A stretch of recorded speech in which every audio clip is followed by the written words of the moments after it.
கௌரவ மேல் நீதிமன்ற நீதிபதிகளே, மாவட்ட நீதிபதிகளே, நீதவான் நீதிமன்ற நீதிபதிகளே, ஓய்வு பெற்ற மேல் நீதிமன்ற மற்றும் மாவட்ட நீதவான் நீதிமன்ற நீதிபதிகளே, சிரேஷ்ட சட்டத்தரணிகளே, சட்டத்தரணிகள் சங்கங்களின் தலைவர்களே, இவை எல்லாவற்றிற்கும் மேலாக இன்றைய நிகழ்வின் நாயகி திருமதி பவானி சத்குணராஜா அம்மையார் அவர்களே, அவரிடம் அன்பு கணவர் எல்லோருக்கும் என்னுடைய மாலை வணக்கங்கள்.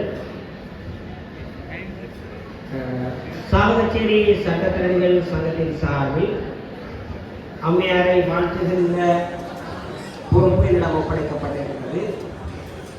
அப்படி ஒப்படைக்கப்பட்டதால் மாத்திரம் அல்ல, பவானி சத்குணராஜா அம்மையாரை அருகில் இருந்து ஒரு சிரேஷ்ட சட்டத்தரணியாக பார்த்து வியந்தவர் என்ற முறையிலும் நான் இந்த வாழ்த்தோடு சேர்த்து என்னுடைய தனிப்பட்ட வாழ்த்துக்களையும் கூற வேண்டியவனாக இருக்கின்றேன்.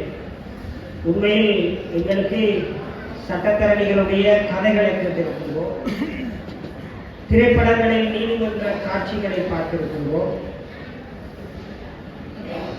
அப்படியாக எங்களுக்கு சட்ட தொழில் அல்லது நீதித்துறை சார்ந்து எங்களுக்கு மனப்பறிவை ஏற்படுத்தியவை அவைதான். ஏனென்றால் நாங்கள் சிறுவயதில் இருக்கிற காலத்தில் எங்களுக்கு ஒரு சட்டத்தரணியை அருகிலிருந்து பார்ப்பதற்கோ அல்லது ஒரு நீதிமன்ற நடவடிக்கைகளை சென்று பார்ப்பதற்கோ சந்தர்ப்பம் இருக்கவில்லை.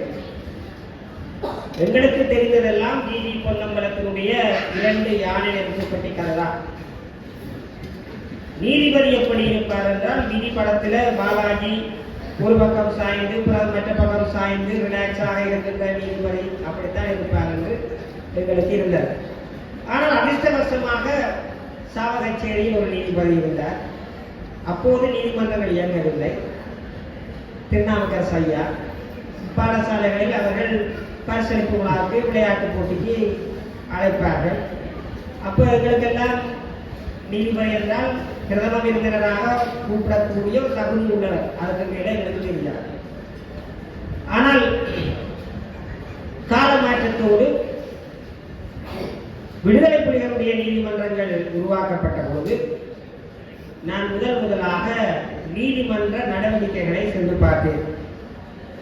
அப்படி பார்க்கின்ற பொழுது 4 சட்டத்தரணிகள் தான் எனக்கு தெரியும். ஒன்று எங்களுடைய சாவகச்சேரி சட்டத்தரணிகளை சங்கத்தை சேர்ந்த சிரேஷ்ட சட்டத்தரணி வேலாயுதம் ஐயா அவர்கள்.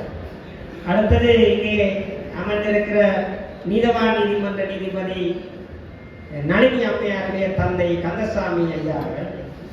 அடுத்தது சி பாலகிருஷ்ணன் என்று ஒரு லாயர் இருக்கிறார். எல்லாத்துக்கும் மேலாக நாங்கள் அந்த நேரம் ரசித்து பார்க்கிறது ஒரு இளவயது சட்டத்தரணியாக அந்த நேரம் அந்த நீதிமன்றங்களை கலக்கி கொண்டிருந்த சபா ரவீந்திரன் ஐயா. இவ்வளவு பேரைத்தான் எங்களுக்கு தெரியும். நீதிமன்ற நடவடிக்கைகளும் அப்படித்தான் என்பது எங்களுக்கு இருந்தது. பின்னர் நாங்கள் சட்டம் படிக்க தொடங்கிய சட்டத்தரணியாக வந்தபோது பல்வேறு சட்டத்தரணிகளையும் அவர்களுடைய தொழில் நெறிமுறைகளையும் பார்க்கக்கூடியதாக வந்த பொழுது திருமதி பவானி சத்குணராஜா அம்மையார் அவர்களை, இது உண்மையாகவே என்னுடைய இதயத்திலிருந்து வருகின்ற வார்த்தைகள், சட்டத்தரணி தொழில் என்பது கண்ணியமான தொழில் என்று சொல்லப்படுகிறது. தொழிலுக்கு வந்ததால் தான் கண்ணியமாக அந்த விதிகளை பின்பற்ற வேண்டும் என்பதல்ல. திருமதி பவானி சத்குணராஜா அவர்கள் இயல்பிலேயே மிகவும் கண்ணியமானவர். அவருடைய தொழில் அல்லது சட்டத்தரணி தொழிலை ஆற்றுகின்ற பொழுது எந்த விதமான விதிமீறல்களோ அல்லது நெறிமுறை பிறங்குகளோ இருந்ததில்லை. அது தவிர அவர் சக சட்டத்தரணிகளை தன்னுடைய மென்மையான சுபாவத்தால் மென்மையான குரலால் உபசரிக்கிற விதம் உண்மையில் அவரை தொடர்ந்து பின்பற்ற செய்யும் அளவுக்கு வலிமையானது. அவர் கடிந்து பேசியதை அல்லது ஒரு விகரஸ் ஆர்கியூமெண்ட் அப்படி செய்ததை நாங்கள் பார்க்கவில்லை. ஆனால் அவர் அப்படியே தன்னுடைய வழக்கை எப்படியும் தன்னுடைய பிடிக்குள் வைத்திருப்பதற்கு தீர்ப்பை தன்னுடைய கட்சிக்காரருக்கு சார்பாக பெற்றுக்கொள்வதற்குமாக அவர் தன்னுடைய கண்ணியமான சுபாவமே அவருடையது கண்ணியம்தான். கண்ணியமான சுபாவத்தினால் வழக்கு நடவடிக்கைகளை மேற்கொள்ளுகின்றது நாங்கள் பார்த்திருக்கின்றோம். சிரேஷ்ட சட்டத்தணிகள் சிலர் வருகின்ற பொழுது எதிரும் புதிருமாக அவரை இவரும் என்று வருகின்ற போது இன்றைக்கு இவர் 2 பேரும் வந்தவரையே இன்றைக்கு நல்ல சத்தமாக இருக்க போது நாங்கள் கதைத்ததுண்டு. ஆனால் பவானி அம்மா வருகின்ற பொழுது அப்படி இருப்பதில்லை. ஆனால் வழக்கையும் அவர் தவற விடுவதில்லை. இப்படியான ஒரு கண்ணியமான சட்டத்தரணியோடு எனக்கு 2 வழக்குகள் தான் செய்ய சந்தர்ப்பம் கிடைத்தது. ஒன்று யாழ்ப்பாணம் மாவட்ட நீதிமன்றத்தில் ஒரு விவாகரத்து வழக்கொன்றில் பவானி அம்மா வழக்காளி சார்பிலும் நான் எதிராளி சார்பிலும் ஆஜராகியிருந்தோம். ஆனால் அது குறுகிய காலத்திலேயே தீர்ப்பு வழங்கப்பட்டு விட்டது. தற்பொழுது சாவகச்சேரி நீதிமன்றத்தில் ஒரு வங்கிக்கும் வாடிக்கையாளருக்கும் இடையிலான ஒரு வழக்கு செய்கின்றோம். அதில் ஒரு சிறிய விடயத்துக்கேனும் அவர் ஒரு ஏமாற்றத்தை தெரிவிக்கிற மாதிரியோ அல்லது வெறுப்பை தெரிவிக்கின்ற மாதிரியோ அல்லது கடிந்து கொண்டதாக கூட இல்லை. அவர் மிக மிக மிக மென்மையாக கண்ணியமாக தன்னுடைய எதிர்த்தரப்பு சட்டத்தரணியை நடாத்துகின்ற, அது மாத்திரமல்ல அவரை விட நான் பல வருடங்கள் தசாப்த காலங்கள் 2 தசாப்தங்கள் கனிஷ்டமானவனாக இருந்த போதிலும் ஒரு தன்னுடைய சமகாலத்து சட்டத்தரணிக்கு கொடுக்கக்கூடிய ஒரு மரியாதையை தந்தால் அவர் பழகுவார். அதை நீங்கள் செய்தீர்களா, இதை நீங்கள் செய்தீர்களா, அப்படித்தான் அவர் சொல்லுவார். அப்படியாக அவர் ஒரு இடைப்பட்ட தலைமுறையைச் சேர்ந்த சட்டத்தரணியாக இருக்கிறார். நாங்கள் இங்கே என்னுடைய இளங்கோவன் அம்மா சொன்னது போல சிரேஷ்ட சட்டத்தரணிகள் சூரசங்காரம் அல்லது எஸ்ஆர் கனநாயகம் ஐயா அப்படியானவர்களுடைய காலத்திற்கு பிறகு ஒரு இடைப்பட்ட காலத்தில் நீதிமன்றங்களும் அவர்கள் சட்டத்தை படித்து முடிக்கின்ற பொழுது நீதிமன்றங்கள் இயங்க ஆரம்பித்து விட்டது. அப்படியாக இருக்கிற நிலையில அந்த காலப்பகுதிக்கு உரிய சட்டத்தரணிகள் என்று பலர் இருந்தார்கள்.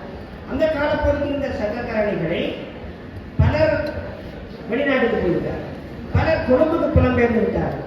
ஆனால் நாங்கள் அந்த காலத்தில் சட்டத்தரணிகள் இருந்து இங்கே சேவையாற்றிக் கொண்டிருக்கிறார்கள் என்று கேள்விப்படுகின்ற பொழுது சில சட்டத்தரணிகளுடைய பேரங்கள் காதலுக்கு வந்து போனாலும் அவர்களை சட்ட உதவிக்காக நாடியதில்லை. அப்படியான சந்தர்ப்பமும் வந்ததில்லை.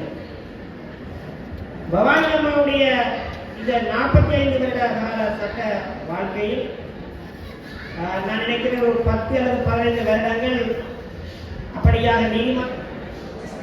நீதிமன்றங்கள் இயங்காத ஒரு காலத்தில் இருந்தாலும் பின்னர் அவருடைய தேர்தலும் ஒரு சட்டத்தரணியாக அவர் இற்றைப்படுத்திக் கொண்டே இருந்தவர் என்ற வகையில் நீதிமன்றங்கள் 96ஆம் ஆண்டுக்கு பின்னர் இயங்கத் தொடங்கிய போது அவர் ஒரு முழுவீச்சான தொடர்ந்தே பிராக்டிஸ் பண்ணி கொண்டிருந்தவர் போல ஒரு சட்டத்தரணியாக அவர் நீதிமன்றங்களில் கட்சிக்காரரால் அறியப்பட்டு அவர்களால் புகழ்ந்து பேசப்பட்ட ஒரு சட்டத்தரணியாக இருந்திருக்கிறார். உண்மையில் எல்லோரும் பொன்விழாதான் கொண்டாடுவார்கள்.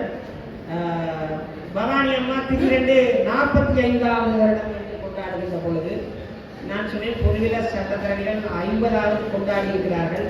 இளங்கோ அம்மாவும் 50வது கொண்டாடுகிறார். 45வது கொண்டாடுகின்றார் என்ற பொழுது நான் கேட்டேன், இவ மைக்ரேட் பண்ணி எங்கேயாவது போகலாவா, ஏன் திடீரென 45ல் செய்கிறா, பிள்ளைகள்கிட்ட போகலாவா, எனக்கு அவருடைய குடும்ப தனிப்பட்ட விவரங்கள் தெரியாது என்று நான் கேட்டதுண்டு.